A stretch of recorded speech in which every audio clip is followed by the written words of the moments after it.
Hello, হ্যাঁ আমি নান্টু ঘটক বলছি। হ্যাঁ বলুন।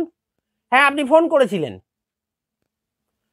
হ্যাঁ আরে দাদা, আপনাদের আপনাদের জন্য মেয়ে আমি খুঁজে দিতে পারবো না।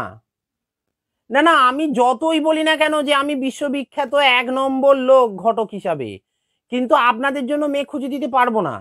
আরে আপনাদের যে ডিম্যান্ড আছে ওটা আমি ফুলফিল করতে পারবো না, তো কোনো মেয়ে আজকালকার দিনে ওটা ফুলফিল করতে পারবে না। কি কিছু ডিমান্ড নেই? আপনারা বলেছেন আপনাদের খাট বিছানা আলমারি টাকা পয়সা সোনাদানা এসব লাগবে না, তাই তো?